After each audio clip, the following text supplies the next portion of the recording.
Good evening. Evening. How are you, Emma? I'm not bad. I got my cup of tea. How about you? Oh, fantastic. Yeah, I've just got some sparkling water, which I'll probably spill over the computer before we finish. Oh, water is it, Andy? Yeah, yeah. But anyway, welcome everybody to Life and Soul. This is the chance to meet with us and start to explore some of the meanings of life. You're not in crocheting this week, as you said last week. You are here to Life and Soul. Don't know how we ended up here. Maybe a friend suggested it. Maybe just stumbled across us, which is quite interesting. I've got a couple of quotes for you to start off with, Emma, just what you think about these, Right. about meaning. So let's start off with one by the Muppet creator, Jim Henson. Jim Henson said, here we go, life is meant to be fun and joyous, because obviously the Beatles explored spirituality in all kinds of ways, didn't they? So They did. My Sweet Lord, fantastic song. George Harrison, not the Beatles, but yeah. Absolutely, but he was one of those. And then also we talked a bit last week about life is not always that easy. We talked a bit about some of the stuff in our lives particularly. And this quote I like, dear life, I understand very clearly you are not fair, so you can stop teaching me that lesson. Which felt appropriate emphasis there maybe. Yeah. Folks who are watching, maybe you'd like to send a comment. The question I've got here is, what do you think gives meaning to life? What do you think gives meaning to life? We're going to watch a short video and then we'll continue our conversation. Thank you. I believe that we are all created uniquely, and so it will be different for everyone to discern for themselves what life is all about. But for me, it feels like my life is an opportunity to love as deeply as possible, and that's to love all of creation and includes all people in it, which obviously means me too. I get to notice what gets in the way of me loving anyone or anything, and can choose to work on those blockages if I want to. Thank you for asking, and enjoy your exploring. That was my friend Christy. Great, interesting. I really like that. I put out on Facebook what's life all about, and Christy recorded herself telling me what she thinks life is about, and I really like that. I'll come back to that later on. I think she says some really do. So Andy and I were thinking about the meaning of life. We started thinking about it last week. We're kind of focusing on three particular areas, three kind of possibilities, answers to that question, if you like. One possibility is that life is all about doing something good, doing something amazing. A lot of us have dreams. It's kind of a cliche, isn't it, that we dream when we're little. We have, when I grow up, I want to save the world. I want to be an astronaut. I wanted to be a writer when I was little. I kind of still do, but I never seem to get anything finished. What did you want to be when you were little, Andy? Well, I was going to ask, first of all, what sort of things have you actually written? Have you written, I guess, stuff for uni and stuff, did you? Those kind of things. But what else have you written? Yeah, well, I've tried to write a novel many times over the years, but I've never written anything that's good enough, really. Yeah. Well, I guess I've had two dreams. The first one, most important, when I was about 5, it was more like a wish that I wanted to be able to fly. Oh yeah. And I just had this dream at night, and I'll be flying through the sky. And when you stir the Christmas pudding and you make a wish, it was those kind of things. On your birthday, when you blow the candles out, I'd always wish that I could actually fly.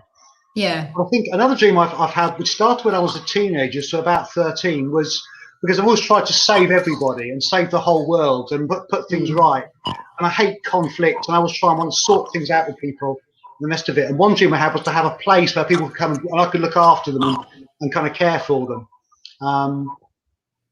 It'd be a pretty manic place, I imagine, with lots of music. And I think we'd ban anything but brass instruments. But that's another story, isn't it? Okay. But it's interesting though, isn't it? You talk about saving the world, and I was absolutely when I was a teenager, and I really wanted to save the world, and I really thought that I could, and I had the answers. And you kind of have this idea that one day your life's going to start, and one day you're going to find your purpose and meaning and get it all. Still I want that. Still I want that. Yeah. I mean, I had, like I mentioned last week, I had a big birthday recently, and it's That'd be 30, I guess. Yeah. yeah, yeah. But it makes, no, seriously, it makes you think, doesn't it? What have I done with my life? And we do have this feeling inside ourselves that we want to achieve something, whether that be, I guess it's slightly different for different people. But those kind of teenage dreams, we want to make the world better and we want to do something that has meaning.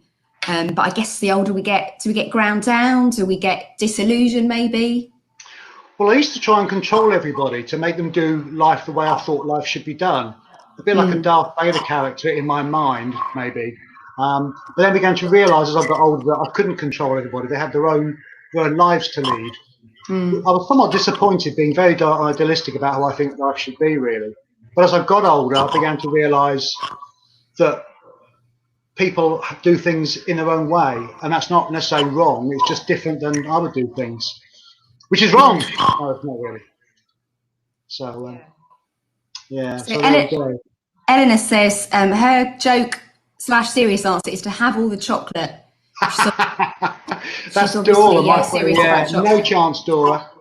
But also to find peace and happiness in God and life, and to help install peace and happiness in others. So that's a little bit like what you were saying, Andy, wasn't it? Yeah, absolutely. Yeah, and Dora's the kind of person who probably could change the world. She's that awesome. Yeah. Well, we've still got time to do it, haven't we? So, so trying to do something with our lives, like the sense of wanting to achieve something or change the world. I guess that's kind of one possibility. That's one thing. And you're thinking about doing good, haven't you? Yeah, I have actually, because I think for many people, as they think, as long as I do good things, life will be okay. And I've always tried to behave myself. People think I'm a bit of a rebel, but actually, deep down, I actually want to just follow the rules. So just things like the rules we're supposed to follow at the moment, I can't say I'm 100% faithful to them, but I feel very guilty if I think I've broken one of those lockdown rules and so on as well. But also, I think people do generally just care for each other. I've got another quote here, which says, if there is no meaning, who cares? If there's no meaning in life, who cares? But the reality is people do give a damn. People do actually matter. And we try to treat each other as if we want to be treated. So I think most of us will try and live a moral life and try and behave ourselves most of the time. Maybe after a couple of glasses of wine, it might be somewhat different. I don't know what you think, Em, about that. And I think you wouldn't remember the Dome when it was the Dome, because that was the year 2000 and you were but a small child in those days. Yeah. No, I remember the Millennium Dome. But there was a spiritual zone, and it had different words from different religions around the walls, all which basically what's called the golden rule, which is do unto others as you would do have them do unto you, which is obviously something that Jesus said. But many other writers, many religions have said something very similar. And I think there's a general feeling that we should look after each other and behave in the way we want people to treat us. Not always easy, is it? Especially when they get it wrong. You know, let's be honest. No, it's not always easy to do the right thing. Or do you think we all have? Do you think people generally agree on what the right thing is? Is it just that we're not always strong enough to do it? I mean, most of the people that I've met in my life, whatever their religious beliefs were, most people pretty much agreed on what the right thing to do was. It's just that we're kind of weak, aren't we, and selfish. Yeah. And I think we have these ideas of how we should be living, should behaving, and then we don't actually measure up to it. We actually let ourselves down. And of course, that then creates a bit of guilt. And then we think, why should I bother to behave in that way? Because I'm going to get it wrong anyway. So it becomes almost a vicious circle of going down and thinking, well, who cares anyway? Who cares anyway? A bit like slimming, maybe. I've just rejoined Slimming World. And, good for you. And it's you have sins on Slimming World, where which kind of mean things like chocolate and things with a lot of sugar or fat in them. And you know, you talk about having a good week or a bad week, and it almost sort of feels like that sometimes. We know what we should eat, we know what we should do, but we have to have the strength of it. So that's work to me. Yeah, and I think for me, going through the whole lockdown thing means I'm eating a bit more chocolate than I normally would eat anyway. Yeah, and that's my excuse. because it won't last forever. So, you know, let's hope it actually goes on, basically. Emma, tell me about the third thing we were talking about. Remind me what that was. Yeah, so relationships. I think often when you talk to people about what gives meaning to their lives, they often talk about relationships, about love, about friends, about family. So Christy, she talked about life being an opportunity to love other people, to be loved herself, Yeah. and kind of do everything she can to love others. I mean, relationships are difficult at times, aren't they? I mean, I guess we all have times when we think it would just be easier if everyone would just go away and leave me alone. And I feel a bit like that in lockdown sometimes. When I get depressed, I just kind of want to be on my own. But we all need other people, don't we? Even though they drive us around the bend sometimes, we kind of need each other. Yeah. I mean, do you find that, Andy? Yeah, I have. It's been interesting. Those people I've been talking to, a few folks the first couple of days made contact with us we hadn't spoken to for some years, and they suddenly realised. I know this is hard to believe that they thought that myself and my wife were quite important to them, or they hadn't spoken for some years. It's also interesting about those people who actually we've had more than one telephone call with as well, and began to re-establish quite a few different relationships with people. Sometimes supporting others, sometimes supporting us, sometimes mutual support. But also the conversations aren't just about COVID; they're about all kinds of things about life. Sometimes about meaning. Some people have just needed to have a bit of a rant, and I guess I have on occasion as well with certain people. But also relationship, I think, is so important. I think some people think it's not. And they feel like we're all kind of busyness and running about and trying to do things. And suddenly we are given time and space. And then we begin to think, what is life really about? And I think then begin to realise who's actually important. And the fact is that maybe not being able to see people at the moment is actually very difficult. But one friend of mine can't see his grandkids. They live not that far away, but they just can't see each other. And that's what he's really missing, he said. He can go for his walks, but he just can't see them. And it's been very, very difficult. Very difficult. Yeah. Yeah. We can get a bit it can get a bit like idealistic though, because I find it sometimes if you think about films about family or about romance or whatever, and it gets a bit sentimental as if it's like a dream. But I mean, relationships are hard work, aren't they? You talked about and yeah, our relationships get us through. You know, I like you and your wife, Andy. I know I can think of friends who've helped me and helped my husband. You know, and get through experiences that would have been awful if we'd been on our own. And having other people, just even when people don't know what to say, just having other people with us. Actually, I read a brilliant book written like 40 years ago by a rabbi, When Bad Things Happen to Good People. Have you read it, Andy? Yeah. I know the book. Yeah, brilliant book. So written by a Rabbi Harold Kushner, and he quotes this study which said that apparently they did this study on pain where they got people to put their hands in a bucket of ice water, which obviously it's not going to hurt them, but it's not going to be very comfortable. And some people had someone with them, like a friend or whatever, and other people were sitting in a room on their own with their hand in a bucket of ice water. And the people that had someone with them were able to keep their hand in the water twice as long. So they could put up with more pain when they had someone with them. It's really, really powerful, isn't it? Can I give an example about chocolate? I'm just thinking about the film Matilda. I don't know if you've seen the film. The one where it pretends she's American. No. But they're in this school, and there's this lad called Bruce, and his punishment is Bruce to eat a big chocolate cake.